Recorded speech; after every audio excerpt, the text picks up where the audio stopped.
Hello everyone and welcome to the NightThemedRave. My name is Raven, I am one of your hosts. I am joined by our usuals, Monkey. Hello everyone, my name is Lord Monkey, and as per usual, very wholesome, and glad to be back. And Karma.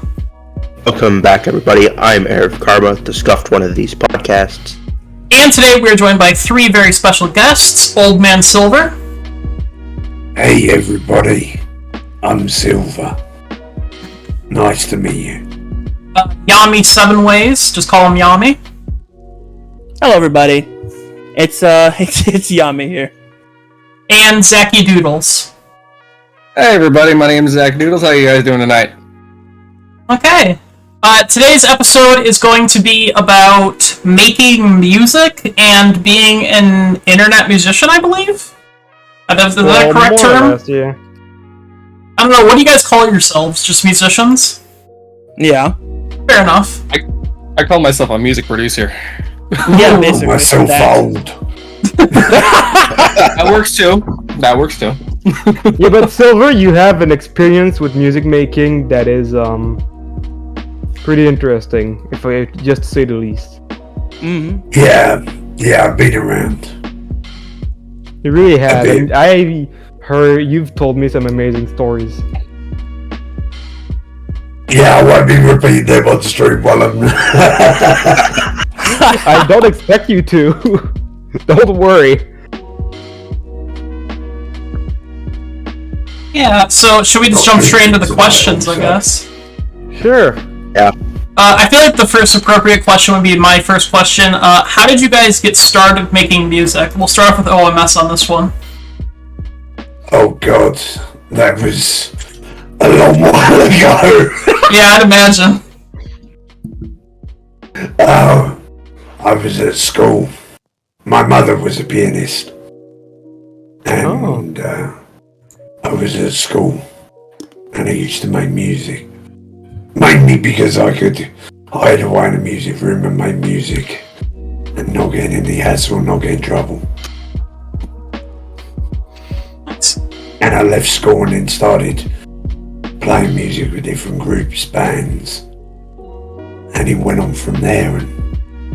But I've been out of music for quite a while until I come to Twitch. It was Yami actually, and the voices of about 5 other VTubers singing that inspired me to get back into music. But Yami played a very big part, which I'm forever grateful to him for. Nice.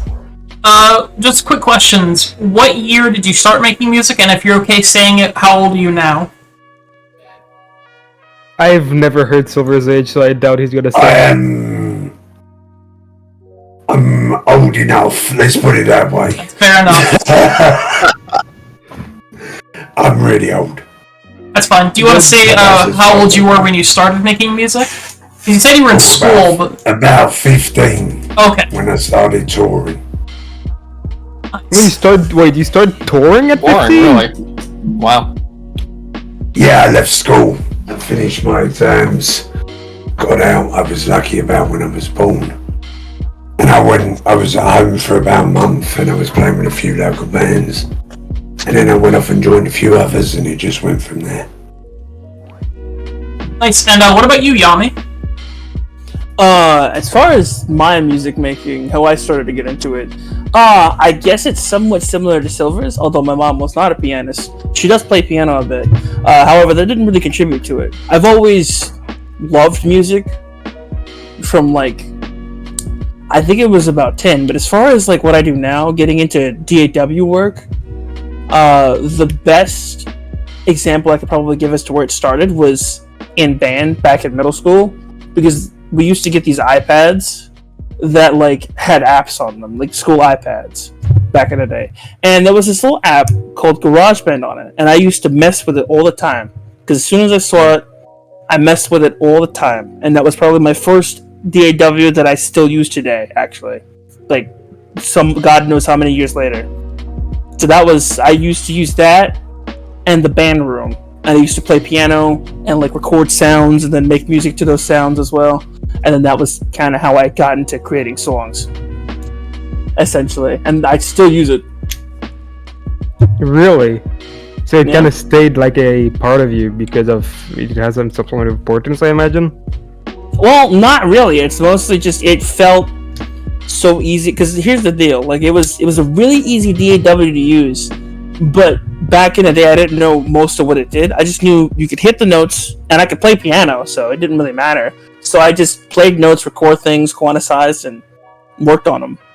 And then I've just never stopped doing that same thing until today. And even with like some of the programs I use today, which I use alternate programs like Soundtrap, and like I'll sometimes crack open Ableton, but it's like it's the same thing essentially. That's what I do. It's I record, I mix, I master, and then I quantize everything and make sure everything sounds correctly.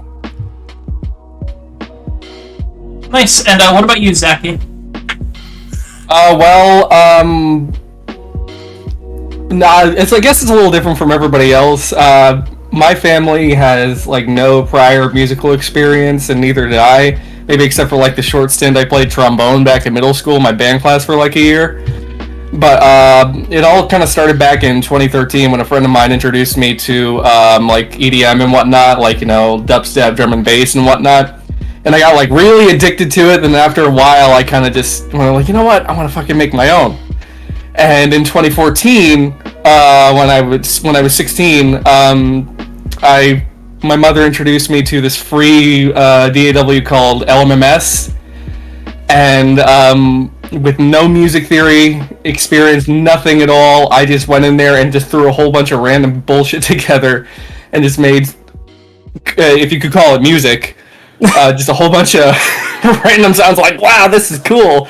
And just like, all right, and I kept doing it, but then I eventually, after a while, I got into FL Studio, and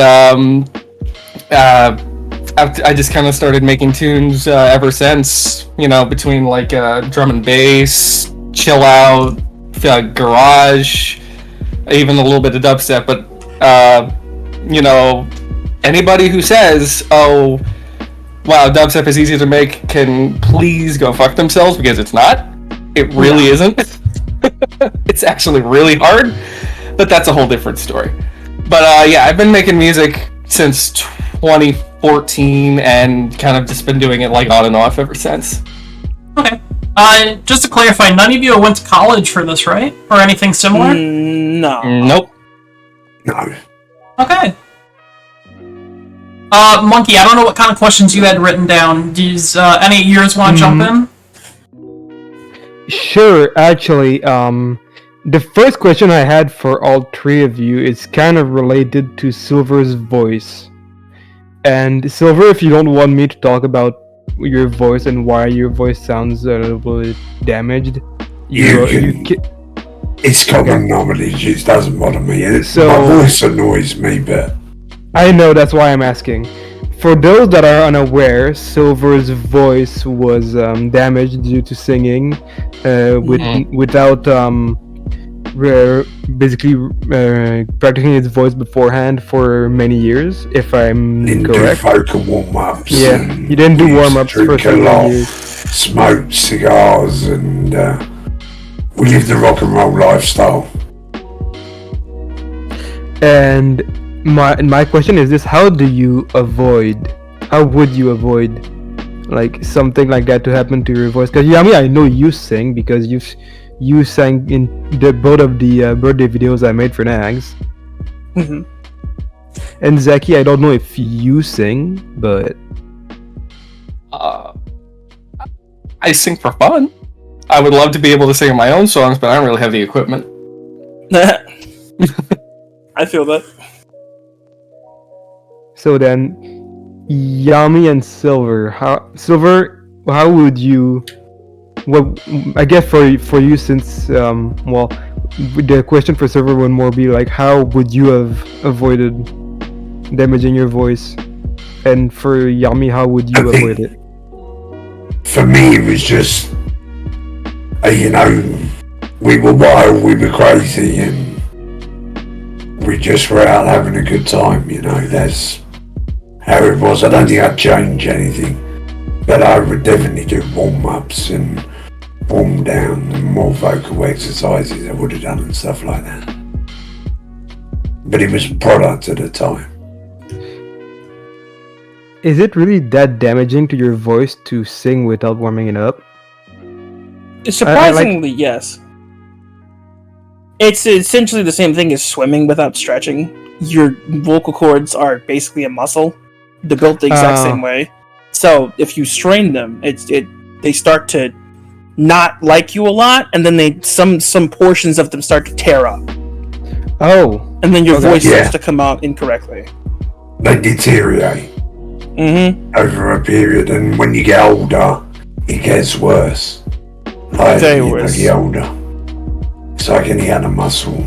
The older you get, the worse it gets. I suppose for me, I would avoid this because I do sing a lot, usually throughout the day, actually, which is how I keep my voice warm, because that is a thing I do. I sing usually throughout the day, like hum tunes or something like that. But usually before I get ready to like actually sing, I'll usually prep my voice. And I don't smoke anything, nor do I intend to, probably for the rest of my life, just because I like my voice a lot when it comes to what it can do for singing. You've got a great voice, Yami. It always comes out brilliant. Your voice does sound amazing, and to be fair, it's not the same lifestyle, because Silver's like band lifestyle was a lot different than someone today that didn't live those years. And but even still, like that is true. It can still happen to anyone. it can happen, but what I mean is like oh, thanks for following, Fox. Yes, thank you, Fox, for the follow. Yeah. What I mean is like I assume you do all your singing from your house, or like you have something set up. I use my microphone. That's pretty much it, and then I do the rest of the After Effects in my DAW. So that's what I mean. Like Silver had a whole lifestyle of he toured and he worked with bands, and it was a whole lifestyle of extravaganza. I imagine I would put it. That's how I would put it. Yeah, craziness and a lack of memories nowadays. So, fuck, where was I going with this? With this anyway. So I imagine like it's much more prone to like smoking and everything than someone that records from home and that is already not prone to it. Oh yeah, but you gotta remember cigarettes. There wasn't warning on cigarettes. Yeah, and tobacco also or cigars in my day. When you toured, they were one of these things. When you toured, it was common. It was common. Oh yeah, everybody smoked. Everybody smoked. Different era. Yeah, I still smoke cigars nowadays. I shouldn't. But I know you do. You burnt your beard with one. Yeah. Multiple times. I set fire to my beard. Yeah, you lit your beard on fire, if I remember correctly. Weren't we playing Lost Ark when that happened? I don't know. Once when we were playing Lost Ark, and once when I was drunk in VR with everybody. We're straying slightly off topic, so let me get back on topic. So this is kind of a hard question to answer, so I'll let you guys kind of answer how you think it should be answered. How hard is it to make music, in your opinion? Or at least make what you guys make, like digital and like actual with like instruments? I don't know, the right words aren't... I can't make the right words, but you guys know what I mean, right? I get the idea, yeah. Yeah, I got you. Well, I don't know. For me, like, it's different for different people. Like, for some people, it could be like, so easy, but for others, it could be a lot harder. It depends on your patience and the type of person you are. Like, and what you're wanting to make. Like, you can't just go into, learning, making music and, making like stuff right away. You need to have some sort of basic understanding of music theory and whatnot. Even if it's not super extensive, you need to know how to make the right keys. I mean, and then, they'll use the right key and then the right chords and whatnot. Mm-hmm. And it's just, it's not easy, but I also don't think it's super hard either. Okay, just quick follow-up to that. Oh, thank you, Monkey, for gifting a sub to Fox. So, would you say that what you're doing is a skill that can be improved upon and learned? Oh yeah, definitely. Absolutely. Music is forever evolving. So do the artists, so did everybody in music. That's why you have different albums and different styles. It's forever evolving.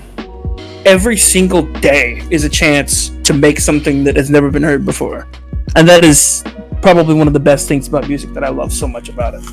100%. Hell yeah. Music For is me, like Yeah. The best way to show that music evolves is Kiss, the rock band Kiss. Back in the when they were back in the days, they were considered a hardcore rock band, and today it's almost my dad considers it disco. Yeah. Yeah, the it's sort definitions of, are always changing. music evolves, but for me, I have a process. I mean, usually I get the idea for a song or for a track when I'm drinking with people, when I'm hanging out. And I sort of try and capture them emotions I'm feeling that within the piece that I'm working on. Yeah. I usually start work on it when I'm with people.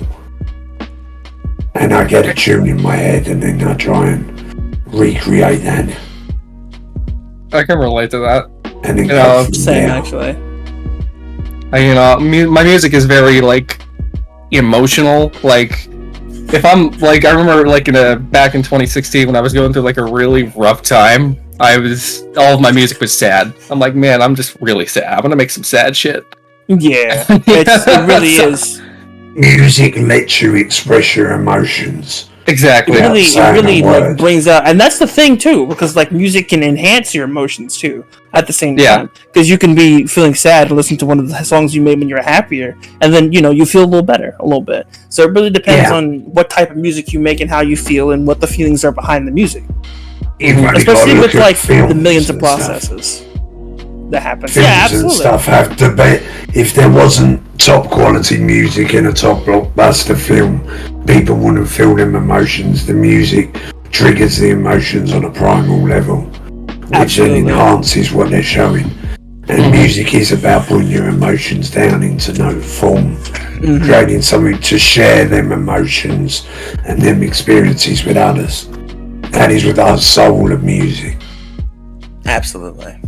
A good agree. example Yeah. from the movie side would be imagine the Titanic sinking without My Heart Will Go On playing in the back. Yeah.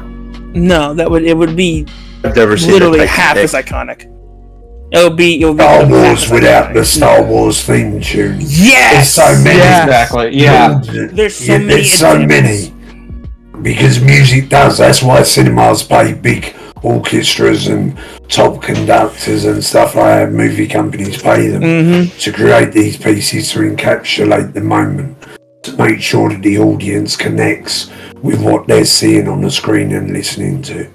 Absolutely. Music allows you to do that. It doesn't matter what language and act with somebody you can connect in music. No matter whether you can speak the same language or understand each other. With music you can.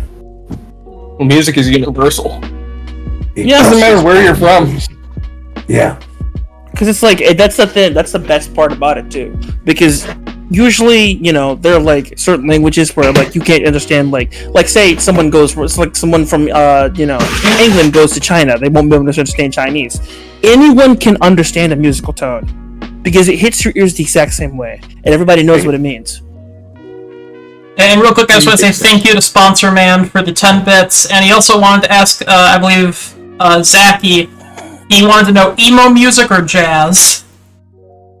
Me? Yeah, when you were making sad music, when you were in that bad time in your life he was talking about? Neither. Oh. I was making. Actually, I think I was dabbling a little bit in like orchestral.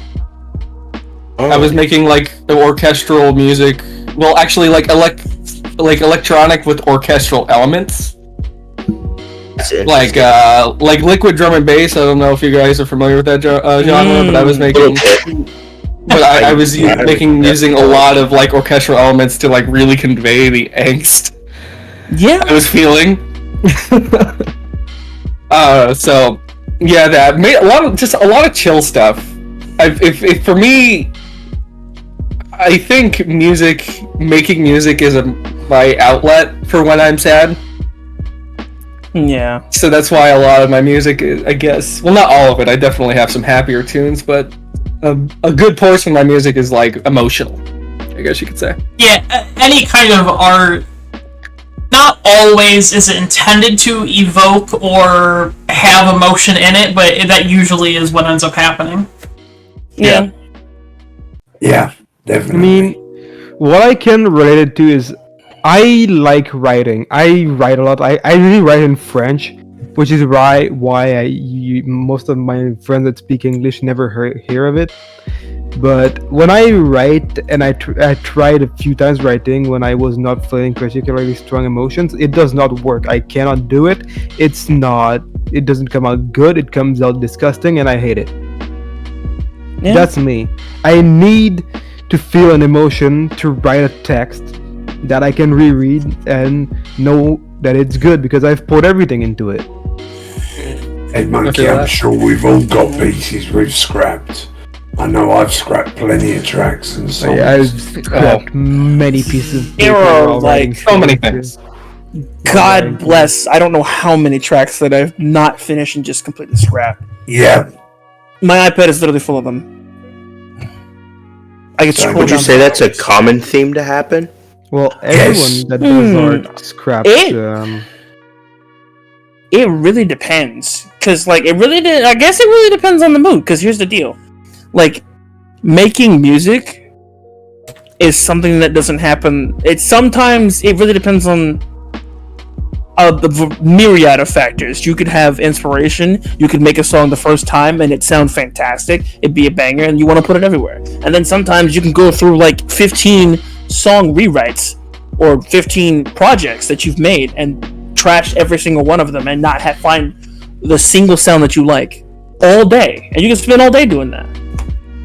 Sometimes spent it weeks really doing depends that. on. It Weeks depends and on. weeks. Yeah, because it really Yeah, I feel depends that. on so much stuff. Like if you have an idea, if you don't have an idea, how you feel at the time, what instruments you have to use. If you have a sound in your head but you're not really finding it, it really depends. Like, that's the thing too. Like, not only does a project's success have so many factors, the reasons the projects are scrapped has a myriad of factors too. It could be it's not the right sound, you don't have the right inspiration, you don't feel like it sounds good, even though it might sound decent. It doesn't sound the way you want it to sound, so you scrap it. There's so many reasons, and I think that's like the main thing when it comes to just making music. It's finding what you want. You're finding your sound that you want to make, and then You making make a connection with it. You have to make that connection. And sometimes you don't. That's how it goes. Every music artist goes through that at different points, sometimes multiple times, sometimes not very frequently. It varies. It really is part of music. Right. That's why, maybe I could start something that I'm not feeling, but I never scrap it because like I may not be feeling it now, but maybe like 2-3 years from now I can go back to and be like, hey, you know what, this has potential.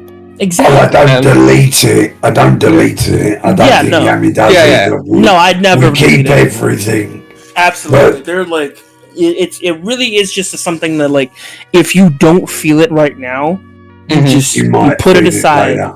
Yeah, And then so let's start because again. there are so many songs that I have turned into like amazing, like some of the songs that you hear everywhere that we play on stream sometimes, or like that I play just in my off time or something like that. You'll hear them somewhere, and they'll be like a scrapped song that I worked on years ago and haven't touched in like years. And then I'll touch it and I'll be like, what is this?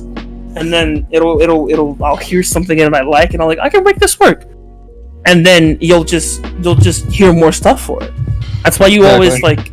Yeah, or probably you why end we up say cutting that- the pizza out of it and saying, well, actually, I like this bit, the rest I don't like, but I like this bit, I'm going to use this bit. Yeah. Create exactly. something. It happens all the time. Mhm. And I don't it's know if actually anybody a else- natural, healthy process for a musician. It's part of discovering your sound. Yeah.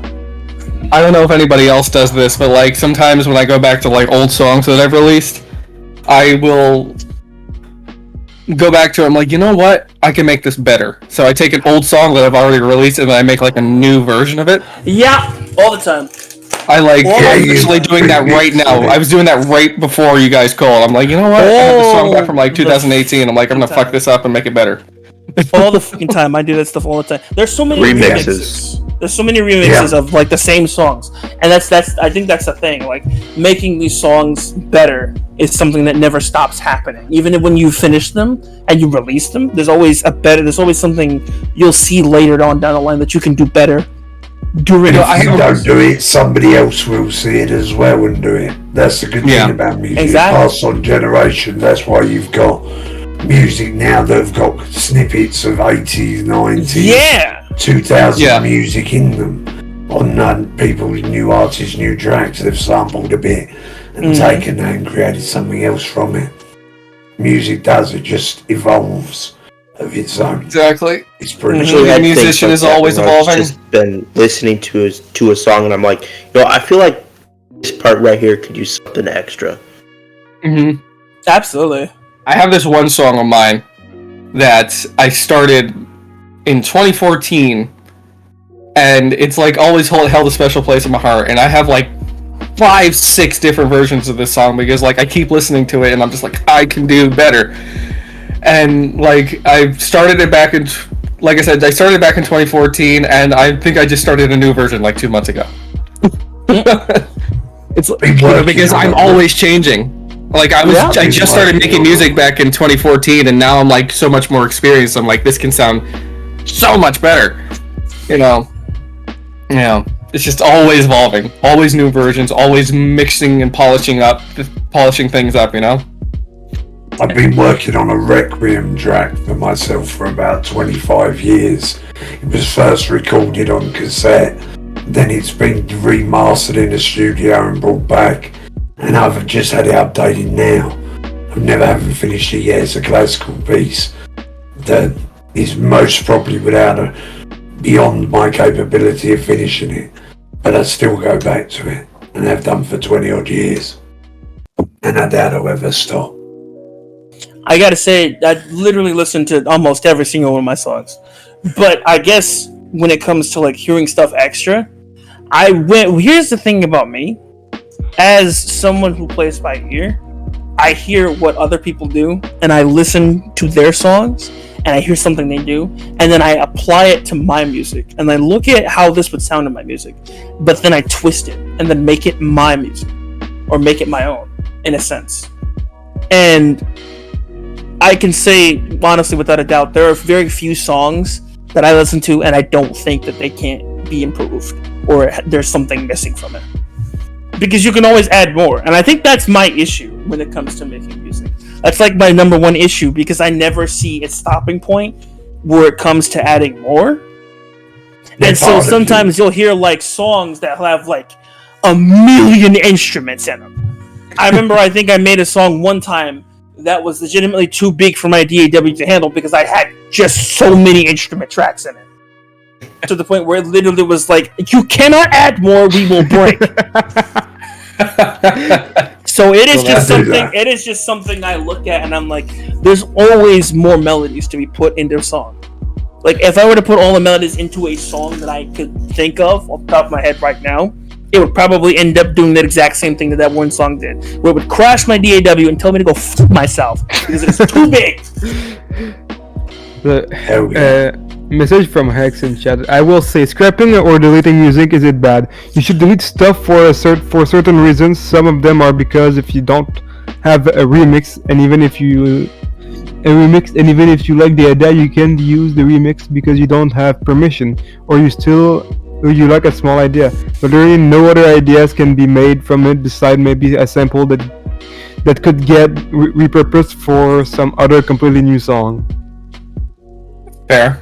I do understand Never that, yeah, scrap absolutely. them. Yeah. I never scrap them because I've got an emotional attachment to them. But here's the deal.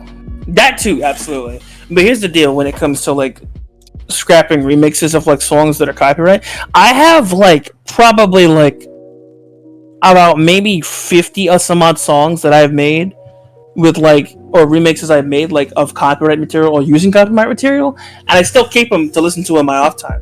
Because here's the deal, it's not like those songs, even though those songs can't be used for something and they're not useful, not only is there an emotional attachment there, they're also bangers. So I have stuff to listen to. I've got a library like that myself. Oh, we lost somebody. We lost Carla. We can move without him. It's fine. He'll rejoin when he gets the internet back. That happens frequently. Yeah. Oh boy. Yeah, he's back. See? He's back. There he is. Also, while we're at it, Zachy, we have a question for you. Okay, what's up? How often do you listen to Noisia tracks these days from Alcoholics Noisia. Anonymous? I love Noisia. I'm so sad that they stopped. They've officially called it a quits. But Noisia they are a top tier example of sound designers. The way they mess with sounds is just crazy. That's another reason why I'm making electronic music, because you can take a synthesizer and make a sound that nobody has ever heard before. Literally a brand new sound. It's so cool to me, and that's exactly why I love it. And Noisia, like I said, are great examples. They, the one song of theirs that comes to mind that I just what the hell is it? That comes to mind. One of my favorite songs by them is from their album The Outer Edges, called Voodoo. Something about that song just gets me moving like crazy. Just I don't know. Noise is great. I do love me some Noisia. Cool. Just to move on to the next thing, because we're already halfway through our minimum requirement for stream. I don't know if you guys can go for full 2 hours. Based on what you guys are talking, you could. It doesn't matter to us. I don't mind. I got nothing else planned. Well, that's the main one I gotta ask for, because it is 1 a.m. for him. It's 2:30 a.m. now, but yeah, I'm alright for another hour. I can do another hour, then I can go to bed. Alright, thank you so much, OMS. So what programs do you guys use? And also, to kind of go in with this, do you guys use any actual instruments? Well, I told you what I use. I use GarageBand and a bit of Ableton, and I dabble in a lot of DAWs. I guess, to put it this way, I technically speaking have a room studio, because I have my Grand back here that I use in songs, and I also have my electronic drum set, by the way, and my actual drum set that's over there. Don't you have a guitar also? Yes, I do have a guitar. Yes, I do play. I dabble in a bit of guitar, so I do use acoustic instruments. I also have limited, but seasonal access to other orchestral instruments. I remember for my spiritual daughter's birthday, I learned violin at the studio. I had minimum access to add an entire violin orchestral sound to it, because I didn't have an actual violin in my DAW that sounds good. So I went and grabbed an actual one, learned it, and then played chord progression on that. And then that was how I made the song. So I do use a lot of, it's really back and forth. It depends on what the song calls for. Sometimes I use organic instruments, sometimes I use electric, sometimes I don't use any instruments and I just use what's in my DAW. It really depends on what I'm trying to make. Yeah. Like I said, I use FL Studio. I have been for the last 9 years. It's hard to believe. But also for a short stint in 2019, I did little stuff in Ableton, but I was a lot more comfortable in FL. Yeah. But I do have past instrument experience, but it's been so long since I played them, and I haven't really had a chance to. I mean, I actually have a saxophone in my closet that I haven't used in years because I haven't been able to play it. Aside from that, yeah, FL, and then the synths that are provided in there, like Serum, Massive. Oh, those are good. Yeah. And you can't whip out the recorder and play Hot Cross Buns for us? No. I don't have one. I was still at the cusp of that not being a requirement for music class. I was the year after I was in the next grade, they stopped doing it. I'm like, yo, what? Because my little cousin was she was a year behind me. She was a couple years behind me, and she didn't have a recorder when she came home. I was like, where's the recorder? Aren't you in music class? She's like, no, we don't do that anymore. They stopped doing that last year. I'm like, what? So yeah, I was like on the very cusp of like them stopping the mandatory recorder of hot cross buns because that was a thing. I remember that actually. Something I had to do. Me, I use Soundtrap Studio One and a couple of bits of custom software. I also have 3 or 4 guitars behind me that I use to do stuff. But I don't play drums or anything anymore. Arthritis is too much. So I usually take samples, or if I can't find the sample I want, I create a custom beat on the Soundtrap or one of the other programs and then put it together that way. I don't know if this counts, but also sometimes when I have trouble coming up with the beats, I beatbox it. So I go like something like that. I don't know if you can hear that. I heard like the first little bit there. That's it. But sometimes like I just use my voice because like I guess that's my stim, like my ADHD stimming. Like when I'm bored, I just beatbox, so I've gotten like kind of good at it. So like, oh shit, I don't know how to fucking make a groove or beat for this song, so I just like try and beatbox it with my mouth, and then yeah. I think I did an entire song about a beatbox actually, and that was how an entire song started. It was by a beatbox. It was just a tune I was humming while I was like, I think I was cleaning the kitchen table, and I was humming a tune, and I was just beatboxing it. And then I went into my room later, and it was still stuck in my head, and I did it into the microphone, and then it became an entire song. And I actually use that same song on stream actually sometimes. I find myself humming a tune or something, and it sort of pops into my head, and I go from there usually. Okay. Monkey, do you want to share your list of questions so I know when to segue into your questions? Sure. Go ahead and put them in the group chat. So I have only like 3 questions left. So, how many songs have you guys made that you can remember? Like, give a rough estimate if there's a lot. Shit, my man. Yeah. My God. I made a lot. I can tell you I did 98 tracks between last Christmas Day and this Christmas Day. I'm gonna be honest. I think between my drive full of songs, Soundtrap, FL Studio, Mix 8, which I used briefly and made like a couple hundred songs, I think just alone on my drive, I'm up to 300. And then on my like actual iPad, I think I have another 100. Actually, no, it's 128. And then on Soundtrap, I have between 4 different accounts, I have approximately 400 songs ish, give or take a couple.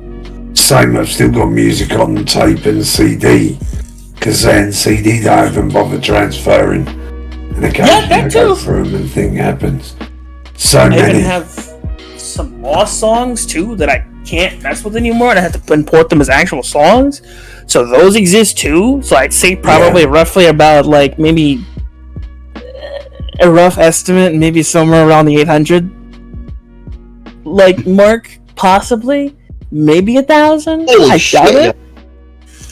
I made 98 tracks that are being used last year. There wasn't the total I made, but 98 of them are being used by streamers and dancers. So, but I made maybe 200 and something, and they turned out to be 98. Okay, I definitely have a follow-up question, but I want to hear Zachy's answer first. Actually, I'm not gonna lie. I mean, I have a bunch of stuff that I started and finished, so that probably ranges in the hundreds. But if we're gonna go for exact, I literally just went through all of, like my old SoundCloud accounts and the past names and whatnot and counted. I have released, like officially released, about 56 songs. Okay, so it's more the same way as Hex is 22 in chat. So yeah, that was for officially stuff that I've actually like put out there about 56. But for stuff that I've just started and done, that's got to be in the hundreds. Okay. And OMS said a ridiculous thing like 90 something in the past month. Something similar to that. Year. A year, okay. Year. I was gonna say, I'm like, whoa. 98 the they're last being year. used. Okay. Last year I made 98 they're in use. Okay, roughly, I don't know. What do you think is like the average time it takes you from start to releasing a song? Start to release. Do you mean like That releases it for the varies. public? Yeah, like in Zachy's case, he has a SoundCloud. In Yami, SoundCloud. you have like you give it to a streamer so they can use or something like commission. I type of do deal. that. Like YouTube, as far as YouTube commissions or like streamer commissions, when it comes to that, I'd say there really isn't an average time. If we're being There really is. Like, it There varies. is not. it varies depending on what you're commissioned for or what you're trying to make. Because there can Yeah. be songs that like, if like you're doing it like the easiest style you can, at worst it'll probably take you maybe an hour. It really depends on the creative. It really depends on what kind of creative groove you're in. Like if you've been making songs like day in and day out, you've been chilling and getting lots of ideas, and it's been a really productive like week, then yeah, you can probably crack open your DAW that you're familiar with and get something done in maybe like an hour, maybe 2 hours, maybe a couple songs done or something like that. But if it's like one of those really off days or like one of those really off weeks where you've been like trying to work on like one song, it can take like an entire like 2 to 3 weeks to get something done. Hell yeah, and more. I took a Yeah. month off last year for a similar reason. It just really depends on the mood you're in, Yeah. and like or just like your inspiration and whatnot. Like it really, there is no definitive answer, really. Yeah, the other reason that question came up was because I'm sure you're all familiar with the band Gorillaz. During Yeah. during like the quarantine start, I think, or maybe like midway through quarantine, whatever. They did like one album a day for like 3 months, or not album, song a day for like 3 months, and I thought that was absolutely crazy. Yeah, but they might have been songs that they already had 50, Yeah, 60% finished and then finished them off and Yeah. put them out. That's the thing. That doesn't That's mean they made them that day. That's probably the Every best day. thing, because when you release a song, it can be a song that no one has ever heard before, but it's probably been worked on for like God knows how long at that point. Because like I remember, there was a couple songs that I released on YouTube that I've had for years and just have not done anything with, and I just put them on YouTube because they were supposed to go on YouTube, and they did successful. I guess if you can call it that. They got views and likes, so I mean. Yeah, but your music is sweet, bud. It's really good, you know that. I appreciate that. But it really does, like, it's sometimes, and as far as, like, releasing stuff on a schedule, it's better to work on that stuff en masse, and when people do, like, want to keep a schedule, they'll usually record, like, a bunch of songs, or have a bunch of songs already preemptively made, like, the year before, and then they'll announce it, and then they'll pump out like record after record after record after record after record of songs they recorded either in the previous year or at an earlier time. It's So standard that's for most groups to build up a catalogue beforehand. Yeah, So that when they get picked up, the album company, the music producers and the album company are more likely to go with them because they've got 7 or 8 different songs that are original that are match the sound that they want. So they're more lucrative. All them tracks then need is a bit of polishing, mastering and finishing, and they're away. So that, you know, it's normal. Plus when a band or a group of people come together and start playing music, you don't just suddenly go, oh, we're here one day and we're going to make an album the next, and there it is. They spend a lot of time before they're picked up and they're building their sound, finding their vibe, finding what they want. And how they do their music. It's all a process. It all takes time and evolution. So, you know, it doesn't just instantly come to you.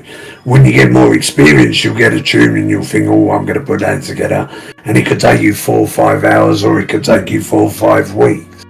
Depends on what the project is for and what you're trying to achieve out of it.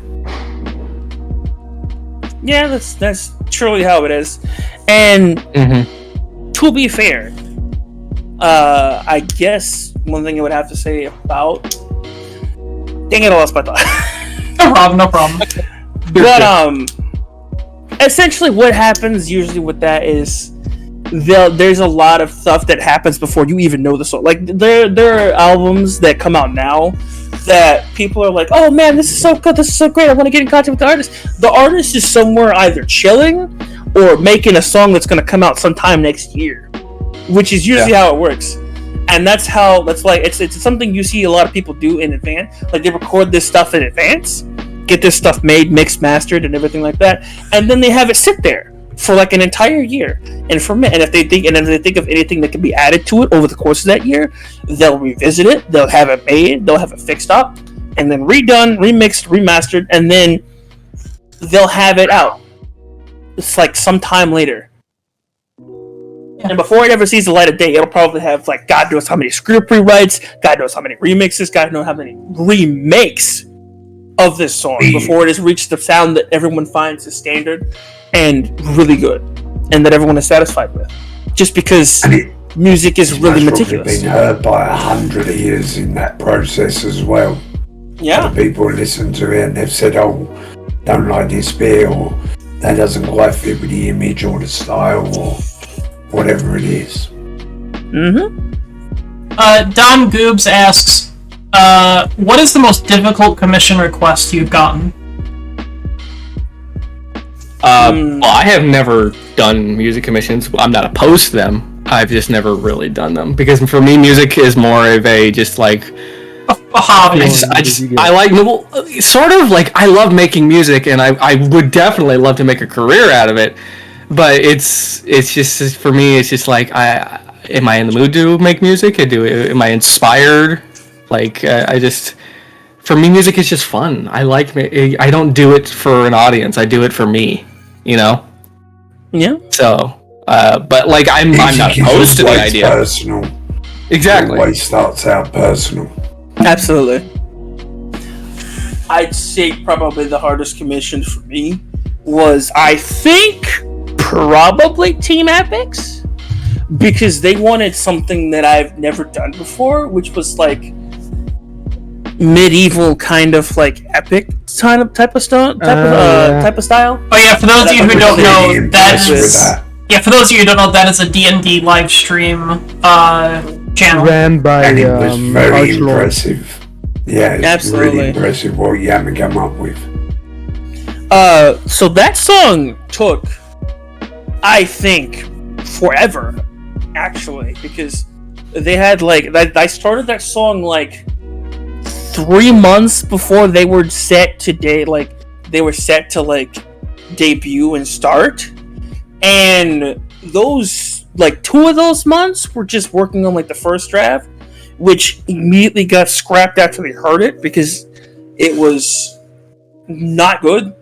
Because I was not going in the right direction, and I kind of felt myself straying off in the wrong direction, and I caught myself sort of, so it was salvageable, but at the same time, I in the end went the tough decision and decided to scrap the entire project. And then I spent that last month finally actually getting into what they wanted and what they needed and what they wanted to hear. And at that point, it was basically not a cakewalk, but it was a lot easier than the first time because I knew what I was doing. I had already dabbled in it enough to know where I wanted to go and where they needed me to go. So at that point in time, that commission was probably one of the biggest learning experiences I've had as of lately. Probably. Still is to this day. Because it really took a lot of time to find what sound they wanted for them. Because this was going to be their sound. Like, when you hear this was going to be their iconic sound. And for that, you have to really figure out what you want their theme to be. And that's kind of what I do for all my commissions is I'll make a theme, but there has to be a sound in there that represents someone. Or rather, a leitmotif, as it's properly called. To represent who I'm making the song for, what this song represents, and who this song is supposed to be not only for, represent, but also like Embody say them. for instance, yeah, basically embody them. Like for instance, say you hear like what's a good character's theme? Like Guts' theme. You'll hear Guts' theme. Anytime you hear Guts' theme, you think of Guts, right? Yeah. Ultra Instinct That's the type Goku. of thing. Anytime you hear, yeah, exactly. Anytime you hear that weird orchestral like stab that happens, it's dun dun dun. You think of Ultra Instinct Goku, right? Yeah, when you guys think of That's the kind of thing. when you guys hear Cloud Chasing by Yami, you think of the NTR podcast, right? Exactly. For me, I mean, I'm a bit cheeky nowadays. I'll give you 2 examples. One with Chachi. For instance, I made Chachi 20 tracks now that they dance to in the past 8 months. They dance to live on stream. But before I started making music for Chachi, I went back and watched every VOD that was available on Twitch. And then I watched all of their content on YouTube. Anything to do with dancing or how they moved. And then I looked at the sort of music that they danced to and decided whether or not I could make music.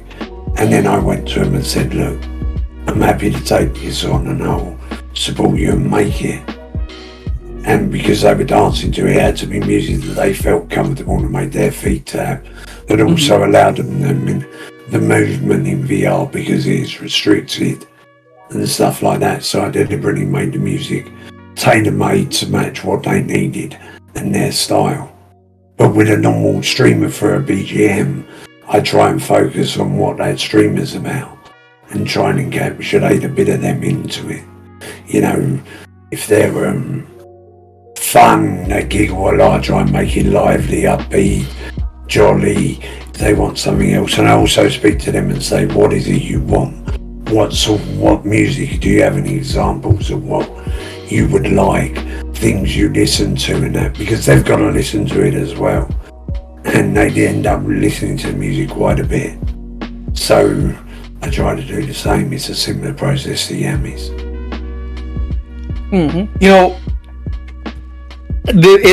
I guess I can think of one scenario that like I said, I've never done a commission, but I did something that felt like a commission because I was making it for somebody.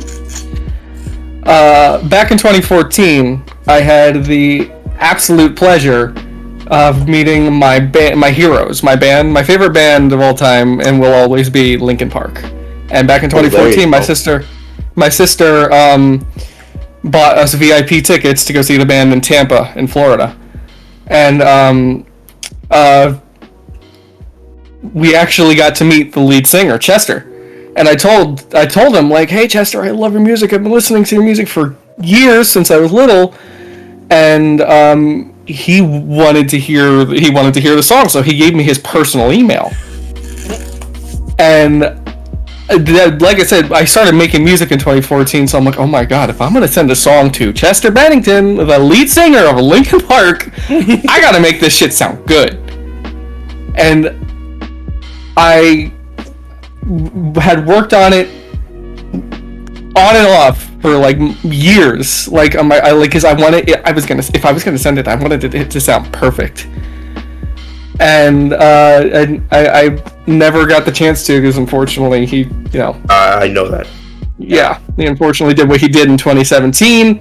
Unfortunately, but I never really got the chance to finish it. But like, it felt like I was making like a personal song for somebody, in a sense, and it was just like, it was really hard.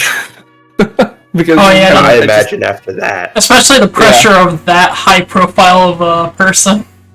Yeah. Or someone you look up to. It was surreal. It was surreal because, like, that's my hero. I gotta send him something good. Like, so yeah, I guess that's the closest thing. Did you actually ever go back and finish that? I haven't. Unfortunately, I probably, like, maybe if I could find the old project file, I could, like, just release it in honor of him. Yeah, like a tribute to him. But Would definitely give that a listen. Yeah, I haven't done it though. I haven't done it since. Monkey, you have 2 questions Where is it? Sorry, I'm gotta read. Right. So I have a question for Silver, and then there's a question for Zachy and Yami. So first up for Silver, how difficult was your lifestyle in a blues band versus in a rock band? Yeah, how different? Oh, sorry. Because different, because like different. Well, no, not totally, but big differences. Rock bands, it was wild, and we used to drink all the time. In fact, I only ever played when I was absolutely clattered with all the bands.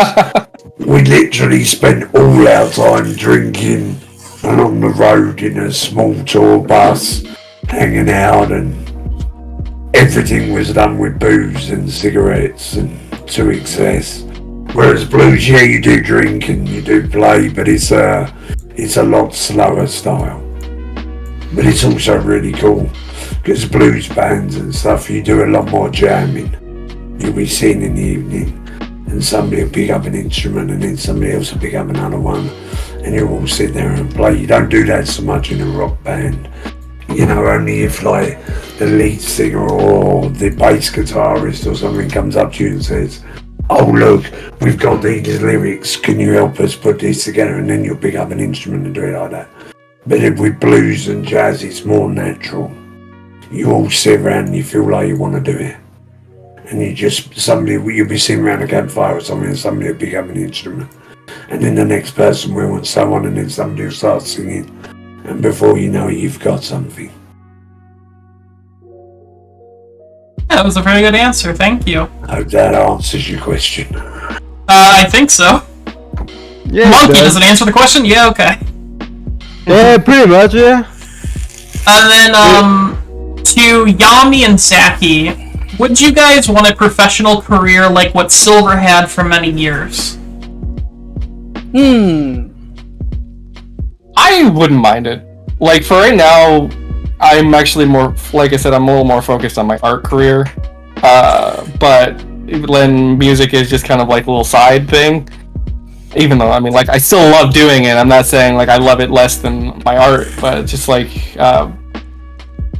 if I had the option to, like, make my music a professional, like, career focused thing, I would have no issue with that because I do love doing it. It really does bring me joy. So if I had the chance to, totally. For me, absolutely. Freaking wonderful. That would be wonderful, actually. I love music, and it's something that I would love to do every day, probably forever, honestly. And if that ever does happen, I will definitely try and do it. But I want to make sure that it's done the way I want it to be done, and not the way anyone else wants it to be. Yeah, I agree with Yami. Nowadays, it's all about the contracts. Yeah.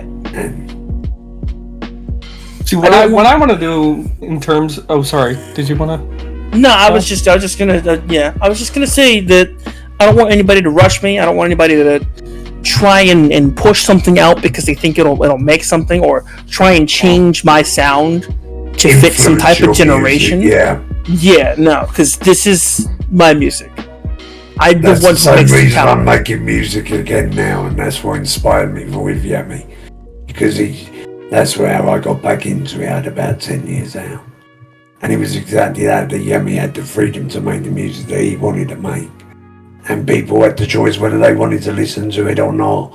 And it was so good that's why I got back in, and that's why now I'm making music for me as much as I do for other people. Absolutely. I'm so honored that I was able to get you back in music. I always tell you that. But for me, like, I don't know, I would love to combine both of what I like to do, like combine my art and my music. Because, like, I draw my own cover arts for my songs, and I'm also trying to I'm working more on animation. So, like, combining, like, you make, say, like, a music video for my song and, like, animate something for it, or just maybe a small, like, visualizer to go along with the song. And it's just I would love to just combine them to, like, one kind of, like, amalgamous glob music and art, and just do anything I can, because I love making things. It doesn't matter what medium it is. like music, art. If I'm making something, I'm happy. Mhm. And that's really my goal, really, just to combine them both and make it a career.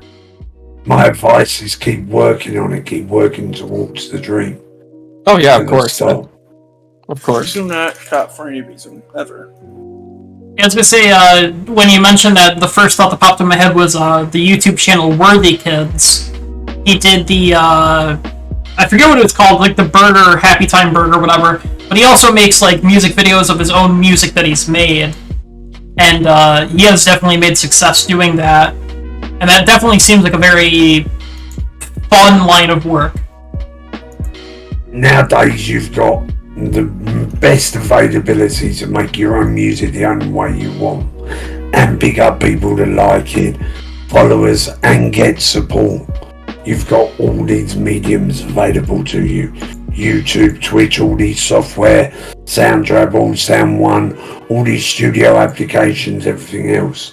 The technology is literally giving you it, and the internet gives you a medium to which to put it out on. It's the best era for music and creativity at the moment.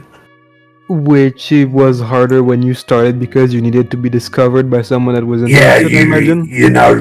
you couldn't. There wasn't the internet. No, there wasn't. You made a recording on a tape deck in your mate's garage or whatever it was, or rented 40 minutes in a studio. Quickly running there, set your gear up and recorded it. Then had to wait for somebody to master it and go through all the process. You didn't have any of that software, and you paid that studio a hell of a lot of money to do it, and it wouldn't be that good. Because they were local, they were cheaper, you couldn't afford to go to the big ones. Then you'd make loads of copies of that cassette and stuff and send it around, and maybe get a manager if you were lucky, and so on. Nowadays you don't have to go that route.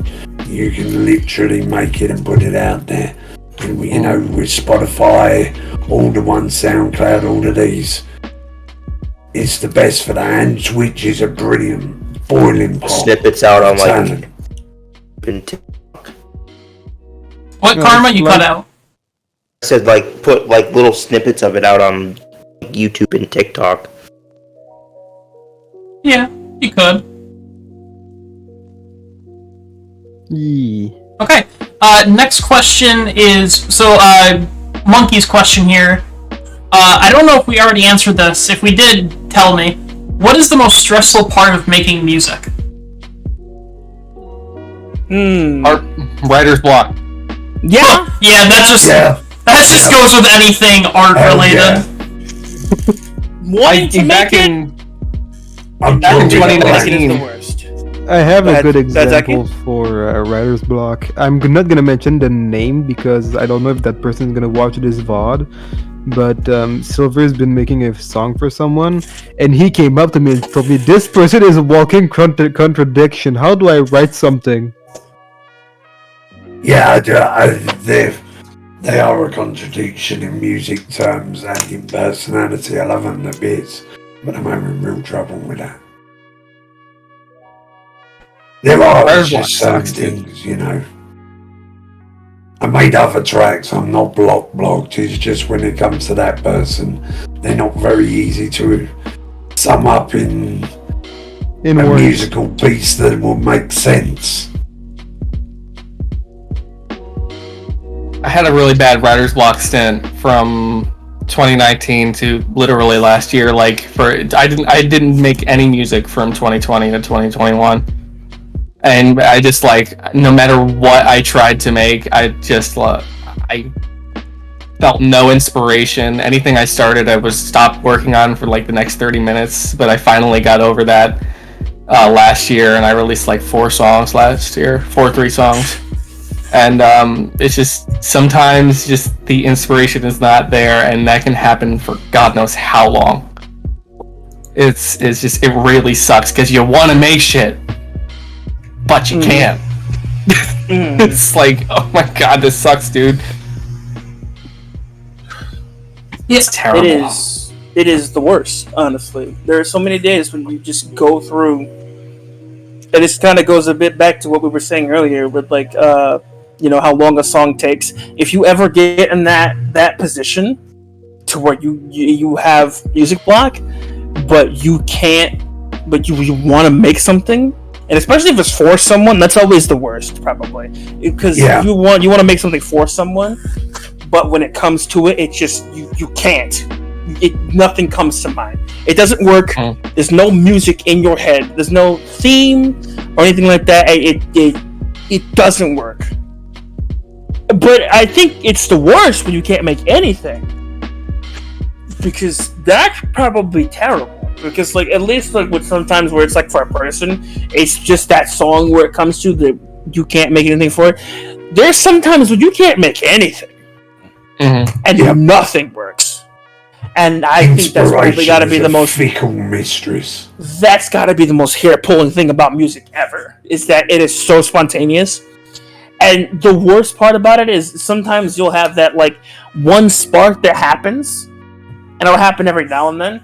And if you don't catch, and this is the worst part, because that's why I always take my iPad with me anywhere I go. If you don't catch it, you'll try to remember it later, and it will not make sense. You won't get it. Yeah. It'll go away, and it'll be right on the top of your head, and then poof, it's gone. Yeah, you can't get it. Somebody talks to you, or something happens, you lose that train of thought, and it's gone. It happens all the time to me. Yep. When you get older, it's more difficult because you have senile moments as well. One thing my professor taught me. Like I said, I've never been to school, but my professor also happened to be a musician, and one thing he taught me is, like, if you know how to write down music notation, if you have something that comes down in your head, like, try and, like, write it down, like, on a little notepad or something if an idea comes to your mind, and, like, write down the music notation so that way if you're not, like, at your studio or anything, but that way you have, like, you can write down the melody so that way when you are, it's there, and you didn't forget it. Oh, I've got that's a handy tool. All different things I've written notations on and stuff. It doesn't mean they work. True. But yeah, sometimes it can help. Absolutely. But yeah, I've got books full of stuff and ideas and lyrics and all different stuff over the years. But it ain't, some of them are no good. Other bits could work at some point.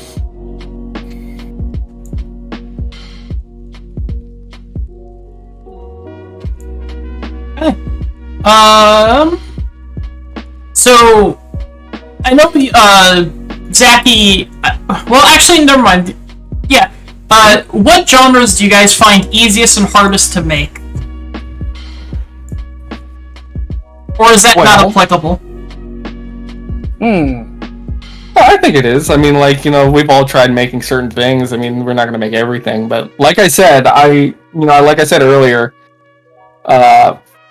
it may sound hilarious to some people, but for me, it's dubstep. Dubstep is, like, because you can make dubstep, but you gotta make it sound good. You gotta make it sound full. Like, you can't just slide, like, wob, wob, wob, wob, and then a kick, snare, and then call it a day. Like, you gotta make it sound clean, you gotta make it sound full, you gotta make it, it's just, and the sound design is so much harder than people make it out to be, especially with the standard of the music today. The sound design is a lot more advanced than it was back in, say, like, 2010. And it's just, if you want to make it sound good, you have to know what the fuck you're doing, and I have no idea what I'm doing. It's not easy at all. So for me, it's that, for in terms of hardest.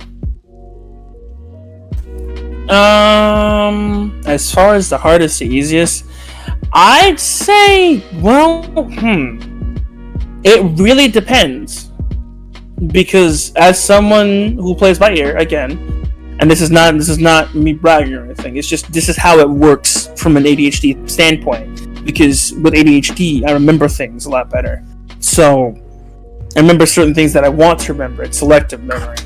But basically, when I hear something, or I hear the way something is constructed, I break it down and then try to reconstruct it using different notes, different melodies, different things. And it's not an easy task to do with any genre, but I have to say probably the hardest would be maybe rock. Probably. And that's mainly just because of the instrumental block. Just because all I have is an 8-string guitar back there And for things that like require different types of strings or like bass stuff, I don't have the right sounds and stuff for that. So it really, like, rock really kills me when it comes to what my DAW can do and what I can do in general, because sometimes it really does not come out correct.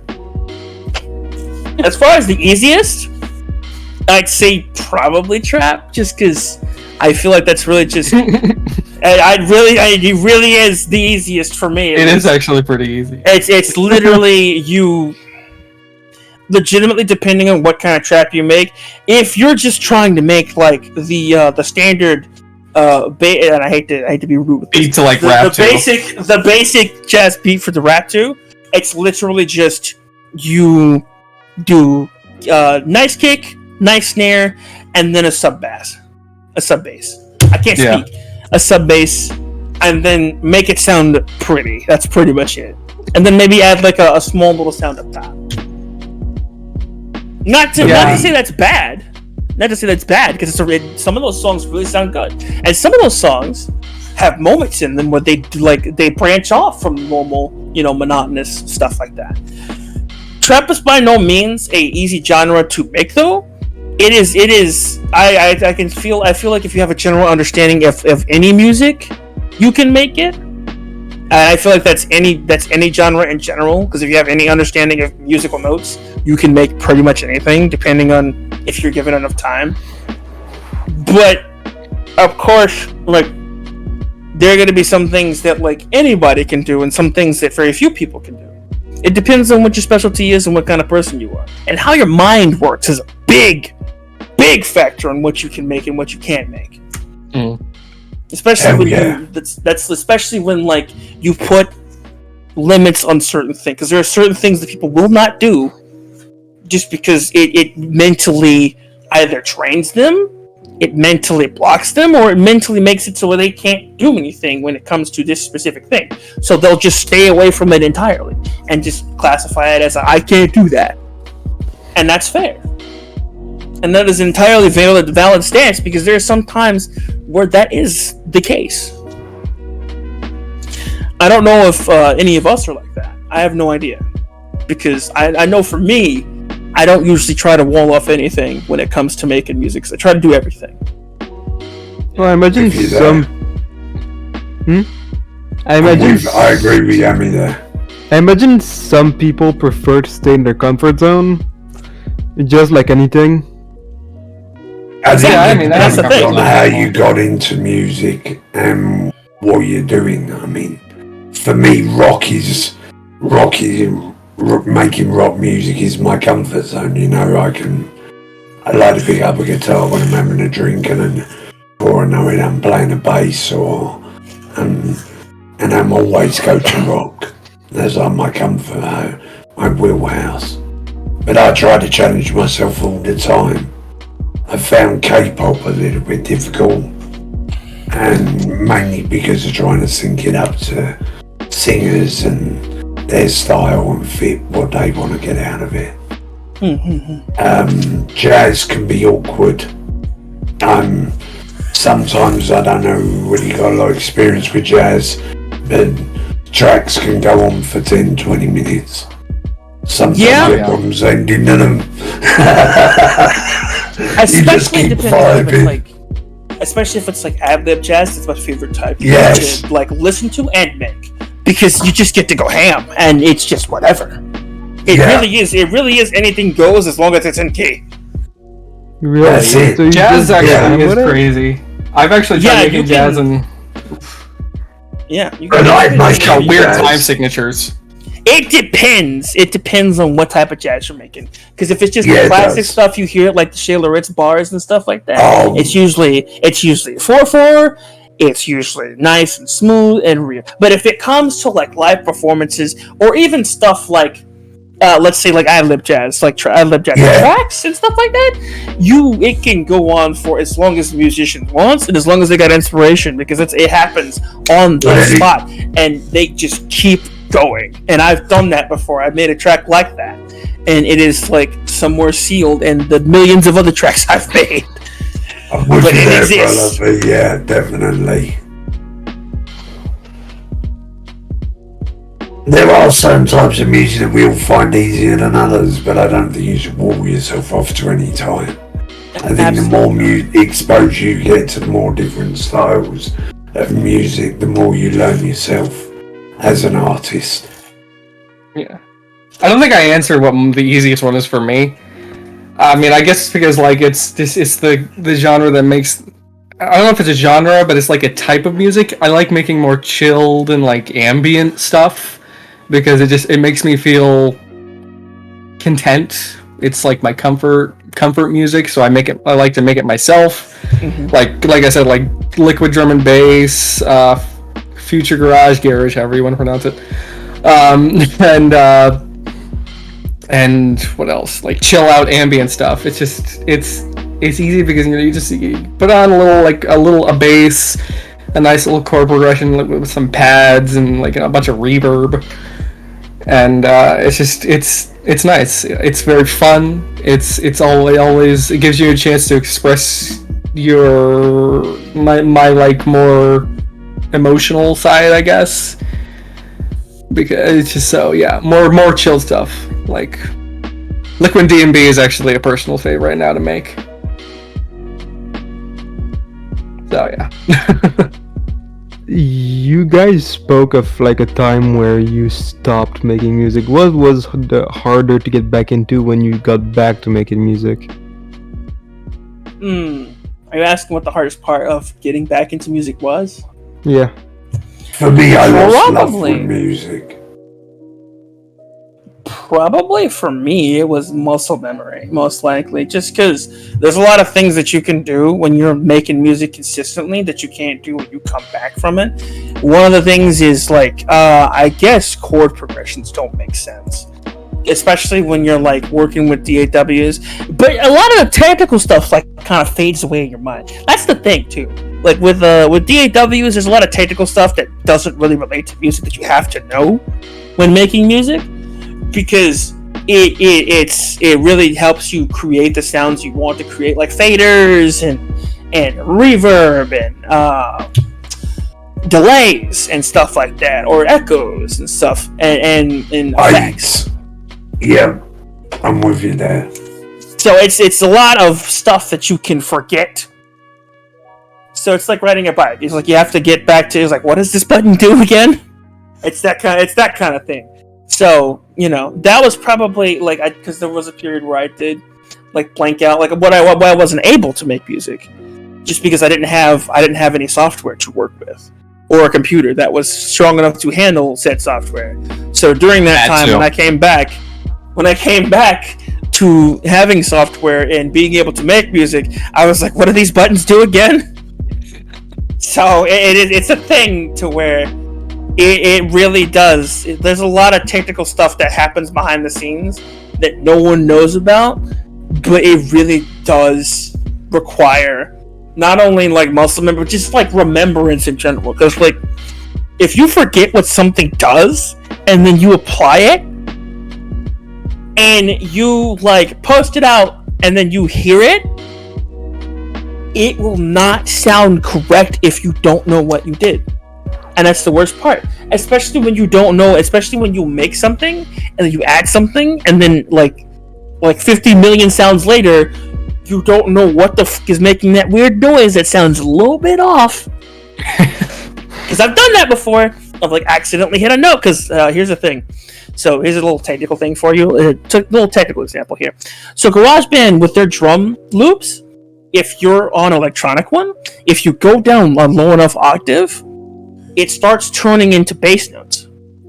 So they turn into sub notes, like sub bass notes. Yeah. So if you hit one of those by accident, like by, I don't know, maybe like holding your arm over your octave button on your MIDI keyboard, and then it goes down there for like a split second, you see it, and then you go back to play the drum beat, and then like a million instruments later, you're like, what is that bass note that is not sounding correct? What is that?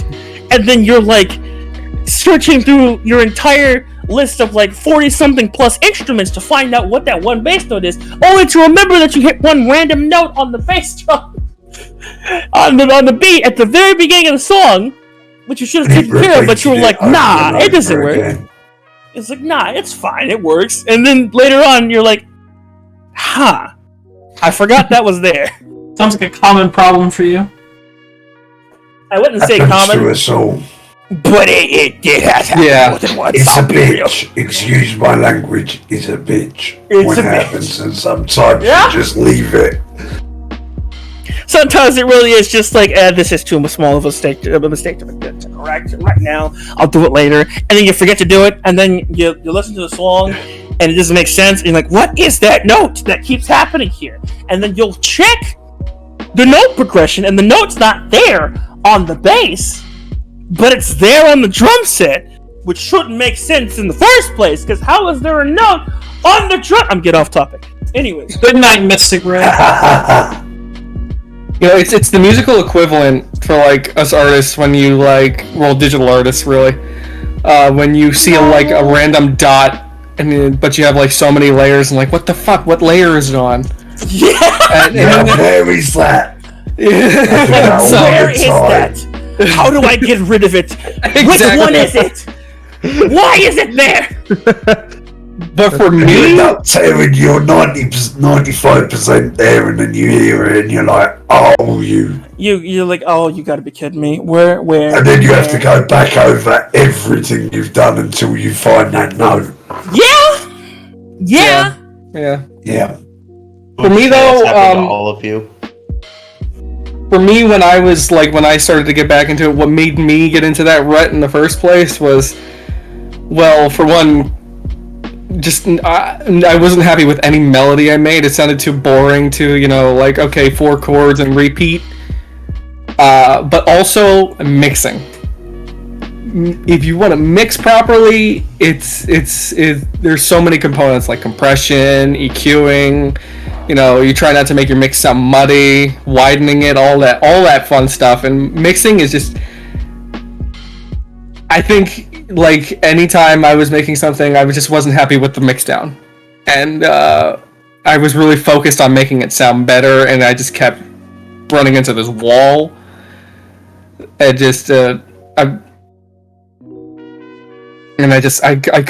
wasn't happy with it. It really just, my mixing sucked, and then eventually my professor was like, you know what, if you're worrying about the mix down too much, focus about the mix down later. Make the music first, and then focus about the mix down later. Absolutely, mixing always comes last. And I think that was my issue, because I was mixing while I was making the song. Yes! Do not do that! So, once I started focusing on the mix down later, that's when I started getting back into making the music. I started approaching old files, and I'm like, you know what? Instead of trying to make something new, I focused on older things, and then brought new life into them, and that's when I started making music again. And that was really my issue. Yeah, you recaptured the essence of your music, what got you Exactly. in the first place. Yeah, You have to exactly. go back and do that.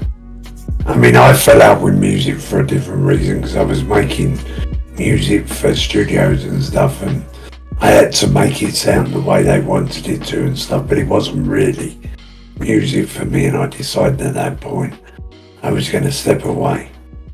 But then I got on Twitch and got inspired, and I'm not under contract by anybody, so I can make any music I want the way I want to make it. So that's why I do it now. Which is why and I enjoy it. I remember when we first started talking, you were at the same time getting back into making music. I still have the original 9 first song you made when you got back, because you sent them. Yeah, I made them last Christmas, between Christmas Day and I and New Year's still Day. have them saved on my computer. And yeah. Fuck, where It was was I a going talk with with this? Yami before that made me think I'm going to have a go. I asked Yami what programs and software he was using and what ones he'd recommend. I imagine that's why, like, back then you told me, you said that you didn't want to make your music copyrighted, and I imagine that's why, because you don't want to be, I imagine you don't want your music to have to follow someone else's, Yeah, wants. I want my music to be my music, and it's more personal, and it's important to me, so, you know, it's part of me. Exactly. Just like Yami's music is part of his. And, you know, all of you, that's what artists do. It is part of us. Encapsulates a moment or a feeling or an emotion or something, we put that into it. Yeah. 2 questions left. One of them is directed at OldManSilver from Alcoholics. I'm going to try to read this the best I can. Going back to your, should I say, struggle of not being able to capture the personality of someone, I did start thinking about Tolkien's music of Aenir, especially that part about prevalent themes and the battle between them, I think. Yes. I would like to ask, have you ever considered similar arrangement?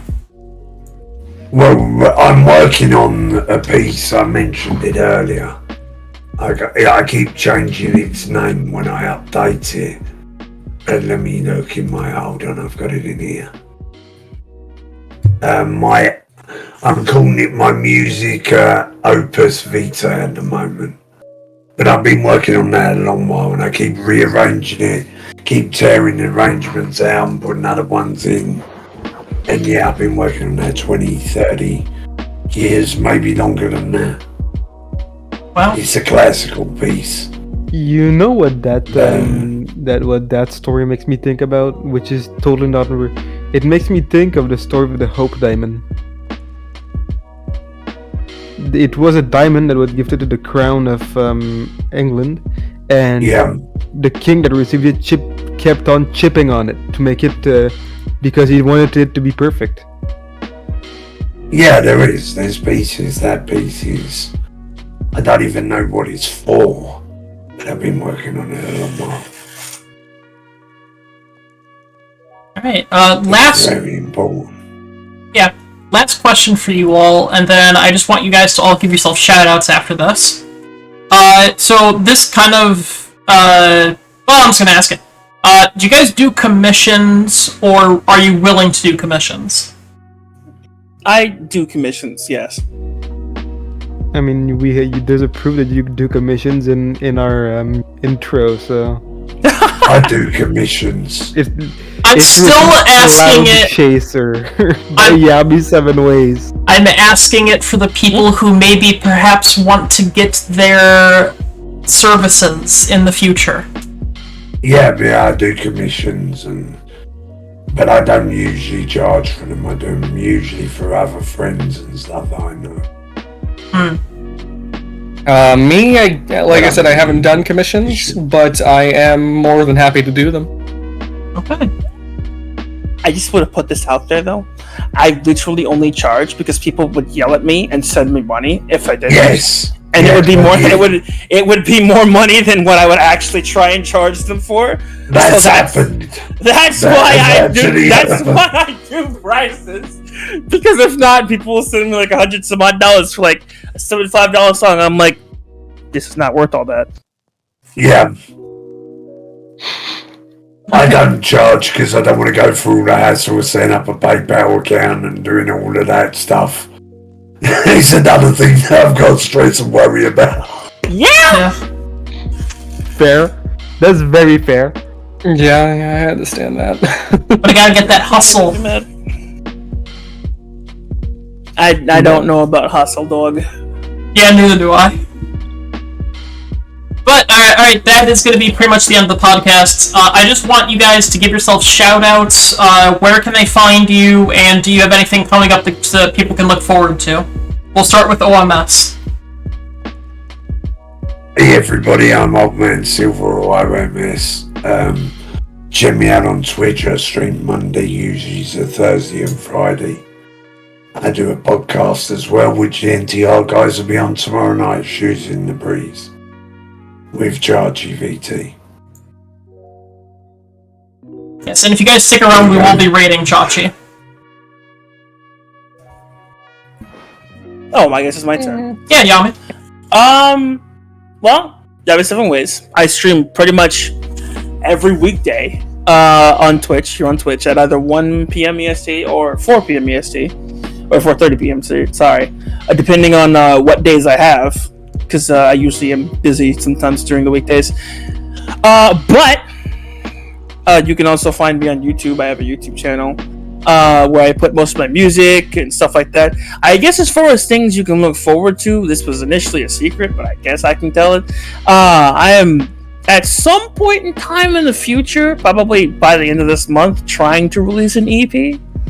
So I guess look forward to that, I suppose. I'm going to be an array of songs. Yeah. I'm going to be an array of songs that I felt close to my heart, and I'm going to put them out there for people to look at and judge harshly. So that's going to be a thing. I'm gonna go take a listen then. That'll probably be all that you have to look forward to for me, at least on the music side. Y'all should actually share some links because I've never heard any of your guys' stuff. Yeah, if you guys are watching this on YouTube in the future, check the description. I will link to everything that they mention, or that they at least give me the link to. I'll definitely give you some links, dog. Yeah, we can sort that out. And Zachy. Hi, my name is ZachyDoodles. I stream on Twitch at twitch.tv/ZachyDoodles. And on Twitter, ZachyDoodles, but Doodles is with the Z because the S was taken. But for me, music-wise, actually, I go by the name Ileone, or Illeone. And you can find me there on SoundCloud. I mostly make chill stuff. Like I said, I got like two house songs on there, a garage, and a lo-fi hip hop tune. But my goal, I'm actually going to try and release a lot more music this year because I've been feeling very musically inspired. Maybe even an EP. We'll see where it goes. But if you're into more than just music, I also do art, and I actually have commissions for art open currently. Because I'm trying to save up for a move to North Carolina. But, yeah, that's my stuff. Yeah, thank you very much for coming on the podcast, guys. Now is the part where I do the preamble where I say, hey guys, welcome to the NTR podcast. If this is your first time here, or if you want to catch us live, make sure you follow our Twitter, join our Discord if you are over the age of 18, and check out the YouTube channel. If you join the Discord without being 18, we will kick you and laugh at you. Yes. If you want these links and you are on YouTube, either check the About page on YouTube or check the description. They should be there. And we are going to raid Chachi. Let me get that going real quick. There we go.